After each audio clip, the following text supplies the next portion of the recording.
What's going on YouTube? It's Deej, back again with another video, and today we're talking about my updated 2023 Edge rankings going 10 up to 1, and then I'll give you 5 honorable mentions as well. But hopefully you guys enjoyed today's video. Be sure to hit that like button if you do. Subscribe if you're new, looking for more draft content, more football coverage in general, and of course, give me your Edge rankings down below. You can go 1 through 5, you can go 10 up to 1, or maybe give me some names that you think should have been mentioned somewhere in these 15 names I've put together. If you think I left somebody off, be sure to let me know down below in the comment section. Who do I have too high? Who do I have too low as well? Let me hear your thoughts down below in the comment section. So let's obviously start with number 10, Keion White. This is tough because he had so much buzz coming out of the Senior Bowl and out of the Combine. I think he did well both those spots.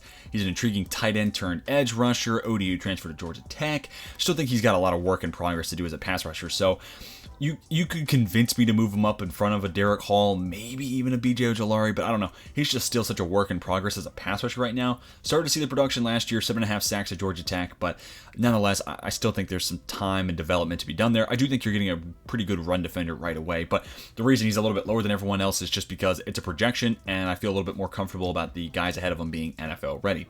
So next up is Derek Hall, and the reason, him and Will McDonald are very similar to me, but McDonald has longer arms and a little bit better broad jump, so longer arms, more explosiveness. That was basically the tiebreaker. So Derek Hall, same thing with him and Ojulari. You could have gone back and forth, but Ojulari slightly better, combine and athletic numbers. Still right now, we'll see if any of that changes over the pro days, but I still like Derek Hall as, the 6'3", 240-ish pound guy as a, speed rusher on the outside. And I think he kind of got bogged down. Auburn, I think a lot of guys had their stock kind of tarnished by a program that's in just kind of a rough state right now. That Brian Harsley, era did not go as they planned when they hired him, right? So I think this is an opportunity to kind of draft a guy at their lowest point, get him to the NFL level, and they'll immediately be a better football player. So I think getting him out of a bad situation, getting him into a better scene, you'll see the results follow. So I really do like it. Dude, literally, I think Keion White, because of all the buzz and how much teams like him and the upside in play, I still think he's going somewhere top 40, top 50. Maybe I'm off on that. Maybe that'll change. But 1 through 9, I'd be shocked if any of these guys are available past 75. Honestly, I think Derek Hall, 75, that's kind of a safe floor. This is a really, really good edge class this year.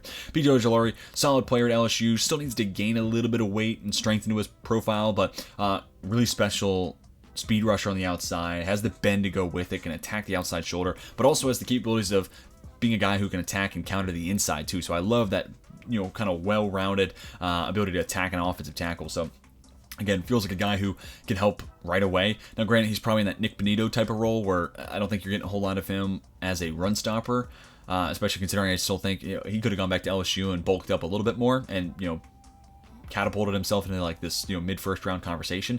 But opting for the NFL draft is not going to hurt him this year. I just think he needs to gain a little bit of weight, gain a little bit of strength, become a better run defender with some time. So right away, I think you're drafting him as a DPR, but man, he'd be a really, really special DPR with that get off that first step and that bend again. So anytime you want Adebawore. So the way I broke these up is because I thought about putting Carl Brooks somewhere in here, but to me, what's going to differentiate Adebawore and Carl Brooks is Adebawore, I think it's going to be 3 tech out wide. So 3 tech to 5 tech, you can be that 3-4. I hate using 3-4 base as an example because nickel's your base more often than not. But to paint the picture, 3-4 D end or an outside linebacker. I think you could do either one of those. Carl Brooks to me is going to be 3-4 D end, kicking inside to a 4-3 D tackle. So that was my point of differentiation, just in case you're wondering where Carl Brooks might be in this video. But I do like Adebawore. Really good get off, and you saw that at the Combine. The 4.4 940 at 280 pounds is redonkulous. 34-inch arms are just short of it. This is a guy, he's 6'2", but because of that arm length and that type of speed, he's going to be a problem, especially as that 3-4, defensive end. I think he can give guards a lot of fits. You're already talking about, when tackles don't have arm length, you move him inside to guard. With Adeboware's, arm length, man, he could really give guards fits. And that's why, hey, in my last mock, I had the Bears moving back up to draft a 3 tech. They might end up being Kalijah Kancey, but Adebawore, I think, could be that same guy for the Bears. So I'm kind of hoping he stays somewhere there in the Midwest, ends up in Chicago, because I think he'd be a really, really good fit for that Matt Eberflus defense if they don't take Jalen Carter at 9, which, obviously a ton to figure out there. But I do like Adebawore, big time winner out of the draft circuit here, especially after the Combine. And then Will McDonald here at 6, a guy who played way too much on the inside of that DN spot. He's only 240 pounds, maybe a hair over that now, but 6'3", 240 with that type of speed rush capabilities. He needs to be playing outside of tackles and attacking that outside shoulder. And I think at the NFL level, that's exactly what you're getting. Because of that, though, he's probably going to be, 3-4 base only type of guy. But still, again, once you get in the nickel, just wide alignment, you play that 5, you play that 7 tack, and let him attack the outside shoulder of tackles. Does he need to add the counter to it and be able to attack inside? Sure. Are you getting a high-level run defender? No, but I think he is the most, of these guys here, the most comfortable, I think, of any dude being able to come in, step in, and be an immediate starter and give you a solid baseline, give you a good football player right away. And I just think that he was misused at Iowa, so maybe there's some untapped potential there too as well. And maybe with his time being on the inside, it makes him a better run defender than I'm anticipating. But to me, I think he's just going to be a guy that shifts out wide, gets a better role, and becomes a much more productive player than he was in college. But anyways, let's move on to the top 5 here. No real surprises here. Myles Murphy, 6'5", 270. Yeah, he's a project, but he's a really solid run defender pretty much right away. And he has next to no moves on tape, which that can be concerning. Or NFL teams could look at this as like the most moldable ball of clay of anybody in this draft class. That once he's taught the necessary moves and he figures all that out, he becomes a really, really scary player. I think he comes with inside-out versatility. Maybe you could add a little bit of weight if you want to do that. If he gets to that 280 mark, then I feel really comfortable with him being, you go in a nickel, maybe lining up over a guard. And dude, his type of athleticism against a guard, unfair. But he's going to give tackles fits too. He just needs to learn how to be a pass rusher, essentially. But also, you go back 2 and 3 years ago when he was playing under Brent Venables. They played a lot of 3-man fronts, so he was eating a lot of double teams, so that also kind of like minimized how much we could see from Myles Murphy. So I still think part of it is we didn't really get to see him in a lot of one-on-one chances, so we really just don't know what Myles Murphy is. But man, with his athletic ability and his frame, I still think he's going to go first round. Then Nolan Smith, and I just kind of want to talk about him and Van Ness because I really wanted to put Nolan Smith ahead of him because I do like his character and I love his run-stopping ability right away. The highly touted recruiting process is something that weighs on my mind heavily. Good athlete, great athlete for that matter. 4.39 40 doesn't just come out of nowhere. But Lucas Van Ness, I feel more comfortable with being able to play inside. Like I think he could be, getting your nickel set, somebody who plays inside, over the guard. He's about 275 pounds, so maybe a little light. Again, I'd like to get him to that 280-ish mark for him to be able to do that. But, 3-4 D-end or outside linebacker. Nolan Smith's going to be a 3-4 outside linebacker, maybe a 4-3 D-end. Like I could see like how the Eagles use Hassan Reddick.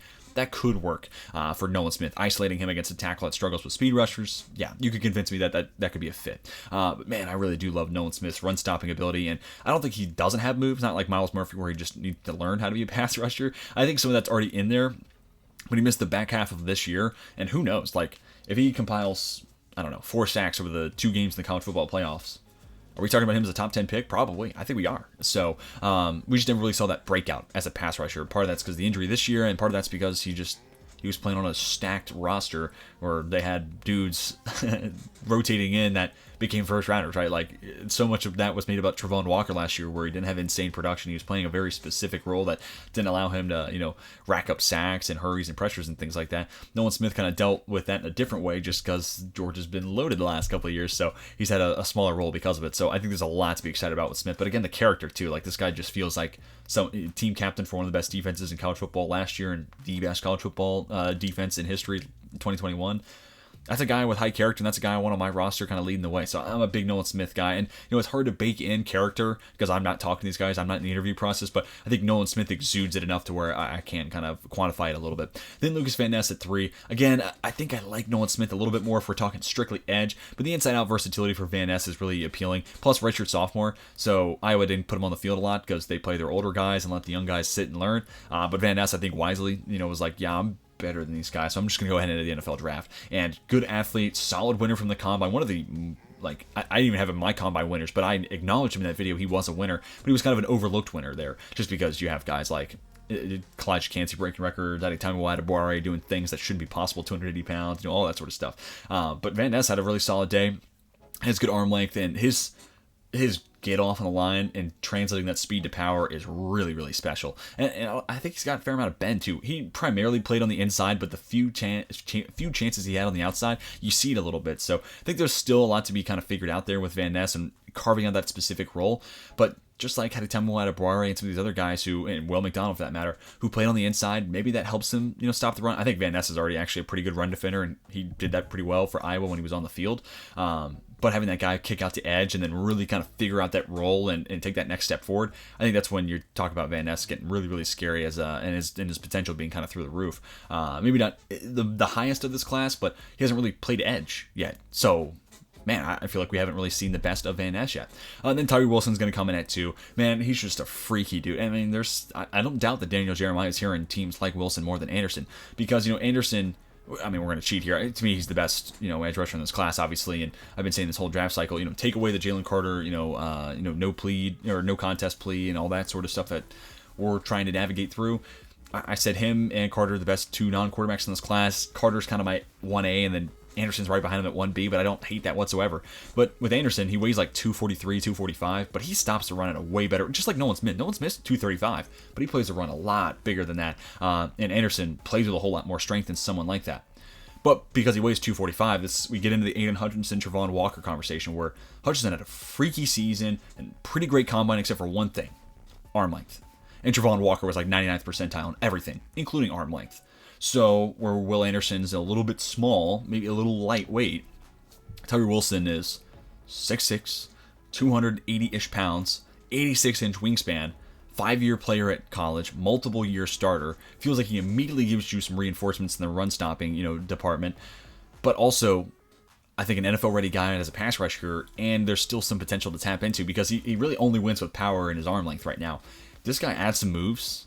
He gets really, really scary, but also you can move him across the defensive line. Will Anderson's only going to be an outside linebacker. So I think that, to me, it's a little blasphemous that people would take Wilson over Anderson, but I understand at the same point, because if you can find a knock against Anderson, it's that he's going to play edge and edge only, and that he's a little light. None of those concerns really come up with Tyree Wilson. So I understand it, but I think it's blasphemous. I do like Tyree Wilson. I still think he should go top 10 minimum. And at this point, every mock you see, he is not getting past the Lions at 6.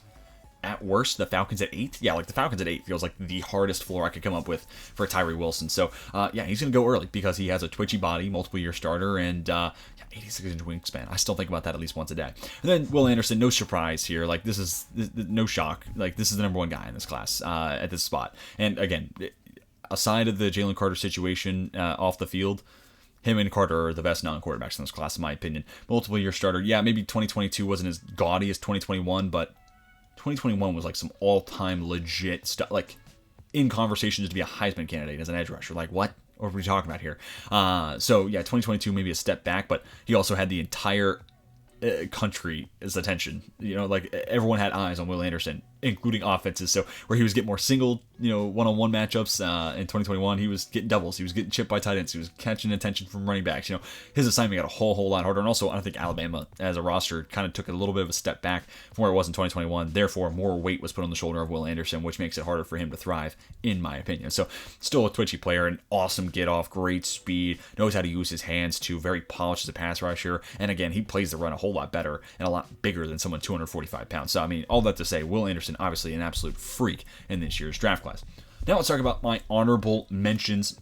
We'll go top to bottom here. I like Felix Anudike-Uzomah a lot. I think 255 pounds, 6'3", that's a solid height-weight combination for one of maybe the bendiest guy, and I say that including Will Anderson in this class. He might be the bendiest dude in this class, and just like some of the other guys in this class, like Lucas Van Ness, he has a good get-off, and he knows how to use it and turn it into speed. Maybe not as much as someone like a Van Ness, but it's still a strength of his profile. I don't think you're going to get much in the way of, a run defender here, but kind of that B.J. Ojulari camp where, you're just looking for a pass rusher with bend and a little bit of power in the mix. Felix Anudike-Uzomah is a really good value there in round 2. And that's the other thing. It's even these guys, I talk about, Derek Hall, floor is 75. I say the same thing about Felix Anudike-Uzomah and Isaiah Foskey and Tuli Tuipulotu. And after the combine, probably Byron Young too. All these guys are going to go before the end of round 3. And that is crazy. So if you have a team that is looking for an edge rusher, this is a great year to try to resupply that in the NFL draft. But anyways,